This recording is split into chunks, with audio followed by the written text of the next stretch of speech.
pagi semuanya, salam sejahtera untuk kita semua. Di sini saya sebagai narasumber akan memaparkan materi kita untuk seminar pada hari ini. Seminar kita hari ini temanya public speaking, kunci percaya diri di depan umum. Sebelum itu perkenalkan nama saya, dengan saya Harsarika Amalia dengan NIM 2386 206028, mahasiswa Prodi PGSD 2023 PAI.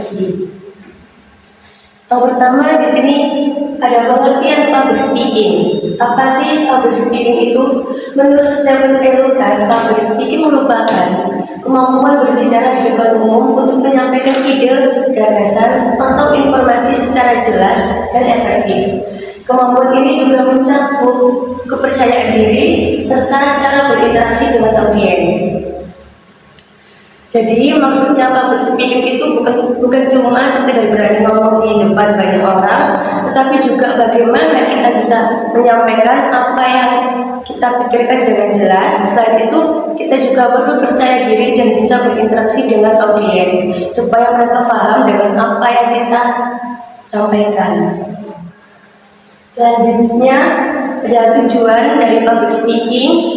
Public speaking memiliki beberapa tujuan. Yang pertama, untuk menyampaikan informasi.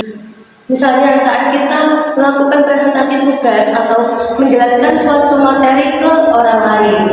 Selanjutnya yang kedua, untuk membangun komunikasi yang efektif. Public speaking ini juga bertujuan untuk mempengaruhi audiens, yang artinya kita ingin apa yang kita sampaikan bisa membuat orang lain tertarik, setuju, atau bahkan ikut melakukan sesuatu. Lalu yang ketiga, untuk mempengaruhi audiens, untuk membangun komunikasi yang lebih efektif. Jadi bukan cuma berbicara, tapi juga bagaimana pesan kita bisa dipahami dengan baik oleh orang yang mendengarkan. Selanjutnya, teknik public speaking. Dalam public speaking diperlukan teknik yang baik agar penyampaian materi berjalan dengan lancar. Teknik tersebut meliputi yang pertama, penguasaan materi, artinya kita harus benar-benar paham dengan apa yang kita sampaikan. Jadi tidak hanya menghafal, tapi juga mengerti isi dari materinya. Yang kedua, penggunaan intonasi suara. Maksudnya kita harus mengatur naik turun suara supaya tidak terdengar datar dan audiensnya tidak bosan.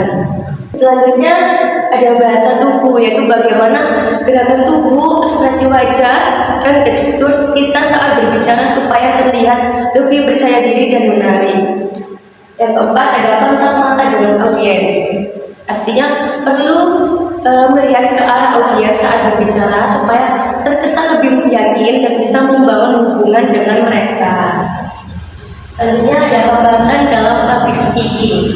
Namun dalam praktiknya masih terdapat beberapa hambatan yang sering dialami, antara lain yang pertama, rasa gugup saat berbicara di depan umum. Misalnya rasa gugup yang tiba-tiba muncul saat berbicara di depan banyak orang. Kadang juga kita merasa kurang percaya diri, jadi ragu sama apa yang mau kita sampaikan. Yang kedua, kurang percaya diri, takut melakukan kesalahan. Yang ketiga, kurangnya pengalaman berbicara di depan umum. Karena kalau jarang latihan, biasanya kita jadi belum terbiasa berbicara di depan banyak audiens. Yang keempat, khawatir dinilai negatif oleh audiens. Ini yang sering terjadi karena kita terlalu memikirkan penilaian orang lain, jadi malah makin tegang saat berbicara. Sekarang kita masuk ke sesi tanya jawab. Dari materi yang sudah saya paparkan tadi, apakah ada yang mau ditanyakan? Untuk yang ingin bertanya, silakan angkat tangan dan sebutkan namanya. Baik, saya akan membacakan kesimpulannya. Public speaking merupakan keterampilan penting yang dapat dikembangkan melalui latihan dan pengalaman sehingga dapat menunjang komunikasi yang lebih baik. Dengan latihan dan pengalaman, kita akan menjadi lebih percaya diri dalam berbicara di depan umum. Sekian materi yang saya sampaikan. Kurang lebihnya saya mohon maaf. Wassalamualaikum warahmatullahi wabarakatuh. Waalaikumsalam warahmatullahi wabarakatuh.